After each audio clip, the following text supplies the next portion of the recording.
defensive backfield made a lot of plays. Especially Jaden Davis and Daryl Porter seemed to really stand out. Talk about that group. Davis, I mean, he was lights out. He played corner, played nickel, played a lot of different spots, did a lot of different things. He blitzed a lot. I think he got a PBU. He had a tackle for a loss. He had a big caused fumble. Played with a lot of energy, was physical. Porter held up, you know. I think he only gave up like one key pass. He kind of addressed the safety a little bit on a corner route on the third down. But those guys held up, and I was so proud of them because we played against some really good receivers, a really talented quarterback, which we pressured him a lot, but we had a hard time, you know, sacking him, you know, because he kept running away from us. But we felt like we eliminated some throws downfield by bringing pressure, so it allowed them to play a little bit better. How many hits did you get on? It was a bunch. I think they did a stat out of, I don't know, the 50 drop back passes. It was something like 30 times. You know, we pressured, and out of 30 something, we actually made him hurry or pressure 28 of them, you know. So we were getting home. We were just doing things to try to stem the front, move the front, try to mess up their blocking schemes by getting guys free, and we felt like we had to do that. And we hadn't shown any of that really anywhere I've been, other than on third down I would do it some, but we did it probably 80% of the time. We stemmed the front and moved it before snap and then brought pressure after the snap, of course. So the second half looked a little different than the first half. Did Bobby do some things at halftime that made you have to adjust a little bit, or they got a lot of yards in the second half? They did. I think he started tempo on us a little bit and started going little formations in the boundary. He kind of changed some personnels up. He went from 11 to 12. He took some easy access throws. They moved the ball, but we ended up stalling them out, which was good. In the first half, we had some bad field position, so they got scores, but the yards didn't show it because they had short fields. So in the second half, they had more yards, but they stalled out. Thank God, you know. The key was we had a couple field goals, forcing the field goals, which was good. And we had a 2-point stop, which they snapped the ball on the ground, and you know, we didn't try to simulate the snap count. James was trying to get the corner's attention. He happened to clap a bunch of times, and they snapped the ball. It's just a part of football. I've been called for defensive delay of game for that before, with a kid not even trying to do it, but it is what it is. It's part of football, and we came out on the good end with that one. So you had to defend a lot during the course of the game. Did you walk out of the stadium feeling pretty good about the whole body of work? Whew. I felt like I'd been in a war, man. You know, it was all the way to the end. I didn't really get to enjoy it.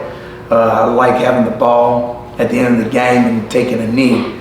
I think if we make that stop that Kim, you know, went down on, that was a 4th down, and we get the ball and we run out the clock and we take a knee, it'd probably been a lot more enjoyable. But we defended from the very first, you know, play to the very end. So it was a long game, and you got some great offensive minds over there. You know, of course, Coach Petrino, Jimbo, and then they had a guy who coached at Tennessee, Chaney, was an analyst over there. So they had 3 Power 5 SEC offensive coordinators that we were going up against.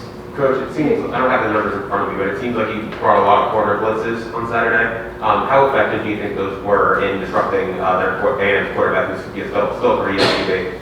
We got a couple of hits on them with it. We batted a ball. We got a couple of tackles behind line of scrimmage.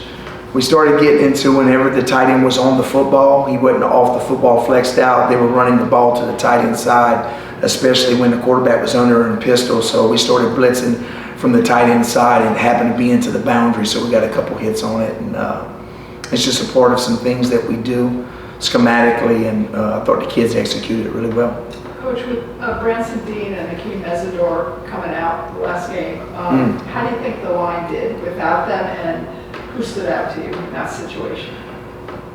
You never planned for anything like that. Thank God we had a plan that we were going to pressure and move the front and allow the guys that came in that were a little smaller and inexperienced to be able to get after it a little bit and play a little reckless and carefree. So I thought Bang played really good. He got held probably 2-3 times where he got sacks that we didn't get a call. There's just some multiple guys, you know.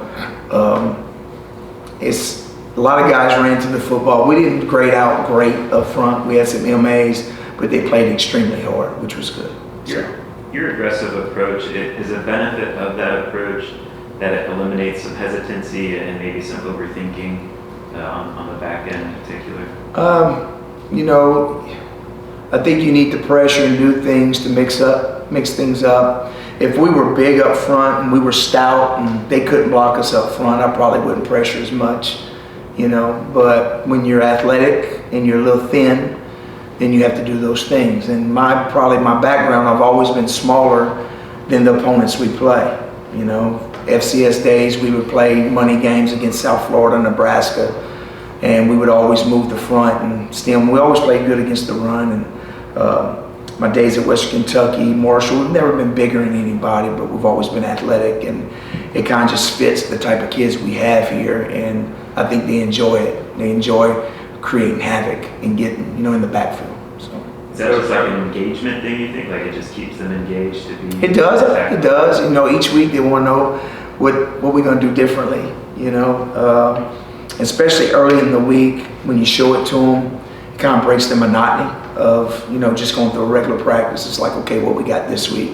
You know, they kind of know certain calls. Each one of them have a chance to get a play. Coach, I'm assuming you're with Cam likely out for a little bit. How do you feel about the reserve safety filling in for him? We'll mix it up. We'll have different guys playing the safety position. Right now, I can't say who's going to be the guy, but there'll be some corners that are rotating in at that safety as well. You know, a guy like Jaden Davis, he can play any position. You just plug and play him. And TC's another guy like that too, Couch. Of course, Harris is the natural backup that would be going in, but we got different guys that can go in and play. They know the defense well enough. They have enough experience to where they can move to other positions. Couple more. Are any of those young guys that you've got starting to pop a little bit? You know? When you play in a game like this, you really don't pop them in a game. Right. You know what I mean? It's kind of tough. But in practice, so they're starting to show. You just don't know. You know, you keep having them work against the good guys and on scout and one-on-ones, and things are starting to click. You'll start to see it, but when you see it, usually when you start having injuries and guys have to be forced to play, is when you really see it. It's just hard to take a starter out, put a guy in with no experience in the game like the other night. It's just, you're gonna go with the guys you feel good about and the guys that's been through some wars. So. Coach, on Saturday night, James really talks about the impact and the influential contagiousness that Cam has had on the entire defense, from really sort of fall ball in the work ethic that he's been able to instill a lot. How inspiring has it been for you to be able to see that come to fruition every day with Cam? You know, Cam and James, especially this last week, they practiced the right way. Those guys make all the checks. Cam's always been an energy guy for us, the way he practices. The effort he puts into it mentally and physically, but last week something clicked with James. He practiced a lot better. He made a lot of plays at practice, and it came to fruition in the game. I mean, he looked like a five-star safety that I saw come out of high school.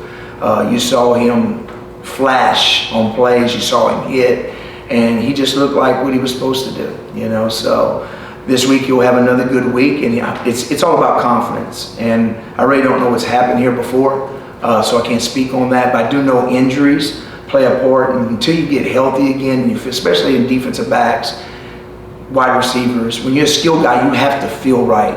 You're like a track athlete. Nobody goes out there and run fast that don't feel good. So these guys that are skill guys, they have to feel good to play good, and I think James is finally feeling good like his old self, and had a hell of a game tonight. Coach, what has Jafari given you through 2 games? The ability to move him, we see him recover. Just what he's given you so far. You know, he's still battling a little bit, trying to get that strength in that shoulder. Each week it probably hurts a little different, but he's, you know, one of the guys that can rush the passer. That's probably more of his, you know, forte is a speed type guy, but he's got a really good leadership and he practices well too. So I think he'll have a big week this week. I think he'll have a chance to get a couple sacks. Coach, thank you for your time.